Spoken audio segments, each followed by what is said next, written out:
मैं यही तो बोल रहा हूँ, नौकरशाह का चाल को समझना होगा। मुखिया, हर एक मुखिया को, अगर मुखिया ईमानदार, कर्मठ, जुझारू है ना, तो तुरंत वापस लेगा वो अपना नामांकन, अगर उसको समाज को आगे बढ़ाना चाहता है तो। और समाज को भी जानेगा, समाज भी जानेगा कि कौन मुखिया जो है समाज को मतलब आगे बढ़ाना चाह रहा है। हमें वृद्धि हो रहा है ना, पेट्रोल आज 112 रुपये हो रहा है, सब्जी का कीमत बढ़ रहा है, चावल दाल का कीमत बढ़ रहा है, न्यूनतम है तो वृद्धि हो रहा है ना। भैया हम पेट्रोल बेचते हैं क्या? नमस्कार, जोहार, आप देख रहे हैं उभरता झारखंड। इस वक्त हम बैठे हैं त्रिस्तरीय पंचायत चुनाव को रद्द करने की तमाम मुद्दे को लेकर के बैठे हैं ये लोग। पिछले 18 दिन हो चुके हैं। आज हम कड़वे सवाल पूछने वाले हैं, आपको शुरू से अंत तक वीडियो देखना पड़ेगा और ये बात हमको भी आपको भी कहीं ना कहीं समझना ही पड़ेगा, क्योंकि ये डेमोक्रेटिक देश है, आप जिस तरह से समझते हैं, जिस तरह से जानते हैं। अच्छा, आप लोग पंचायत चुनाव को जिस तरह से मुखिया लोग जनप्रतिनिधि बन के जाते हैं, विकास करते हैं, लोगों की भलाई करते हैं, सड़क बनवाते हैं, नाला बनवाते हैं, शौचालय बनवाते हैं, स्कूल बनवाते हैं, आप लोग डायरेक्ट विरोध कर रहे हैं यार आप लोग। सबसे पहले आपको जय धर्मेश, झारखंडी जोहार।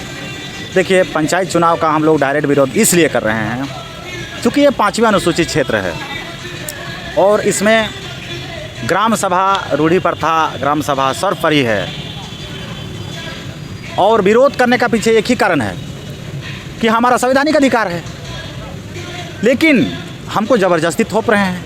आपको पता होना चाहिए, जैसे आपने कहा कि शौचालय बनाएं, हाँ, आपने कहा कि इंदिरा आवास दिए, आपने कहा कुआं दिए। आपको पता है, कभी गांव गए हैं आप जो शौचालय की बात कर रहे हैं आप? पिछले बार तो रिकॉर्ड बताया ना, सरकार की आंकड़े तो कह रही थी कि करोड़ों में बनी है शौचालय, अब बहन बेटी की इज्जत लूटी नहीं जाएगी। आपको पता होना चाहिए, मोदी सरकार बोले थे कि 5 करोड़ सालाना नौकरी देंगे, 15-15 लाख रुपया खाता में देंगे। और झारखंड की सरकार बोला था कि 5-5 लाख रुपया 5 लाख लोगों को नौकरी देंगे और बेरोजगारी भत्ता देंगे। ये मोदी नहीं बोले थे, ये हेमंत, ये जो आपका मुख्यमंत्री, ये नहीं बोले थे, ब्यूरोक्रेसी बुलाया था। समझ गए? आप सोचते हैं ना विधायक लोग, सांसद लोग देश को चलाते हैं, ये सब गलत बात है। ये गलतफहमी मत रहिए। जो शौचालय की जहाँ तक बात है, गांव में आप घुस के उसमें टॉयलेट करके दिखाइए। आप शहर में भी बनवा दीजिए ना, जितना भी डीसी ऑफिस है, जितना भी कोर्ट है, उसमें बिल्डिंग के अंदर टॉयलेट मत बनाइए। जो हमारा टॉयलेट जो बना है ना गाँव में, same to same toilet size का बनवा दीजिए उनके लिए। समझ गए? आपको समझ में आ जाएगा कि टॉयलेट कैसा हमारे यहाँ बना है। लिस्ट दिखाने से नहीं होता है, वाहवाही करने से नहीं होता है। पत्रकार महोदय, पहले भी बोल चुका हूँ आपको मैं कि आप लोग नारद मुनि का काम करते हो। आप वही शौचालय में मेरे यहाँ रह के 5 दिन रह के उस शौचालय में आप टॉयलेट जाइएगा, करिएगा लेटरिन, हाँ, उसमें बाथरूम में नहा लीजिएगा। क्या बात करते हैं आप? एकदम बिल्कुल बेहुदा वाला सवाल करते हैं आप लोग। आप बताइए, अगर हमको कुआं भी मिलता है तो मनरेगा में हमारा खाता में पैसा जाता है, हाँ, लेकिन मटेरियल का पैसा कहाँ जाता है पता है?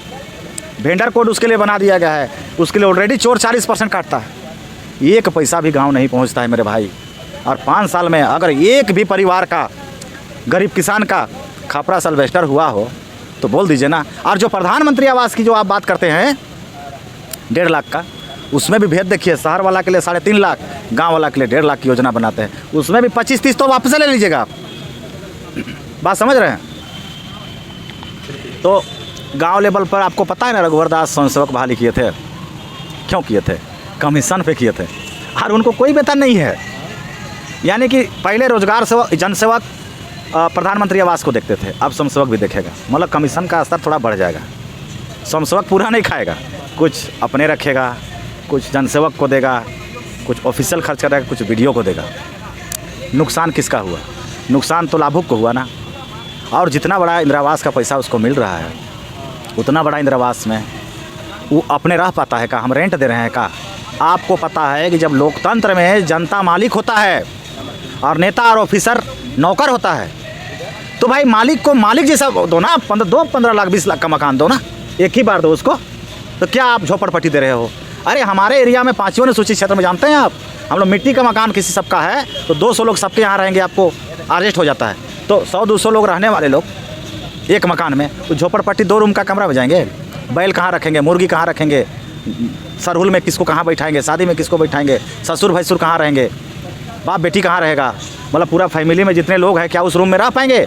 तो शहर के हिसाब से जो रेंटर कोई आया है मजदूरी करने, तो कोई छोटा सा रेंट दे दो। इस टाइप से लोग प्रधानमंत्री आवास दे रहे हैं। योजना है। उसी तरह कुआं में देख लीजिए, सारा वेंडर कोड में पैसा चला जाएगा मटेरियल का, और हम पत्थर खरीदेंगे, हम सब कुछ करेंगे, पूंजी लगाएंगे, और वेंडर कोड के पास चला जाएगा पैसा, और वो है 40% पूरा पैसा को गायब कर देगा।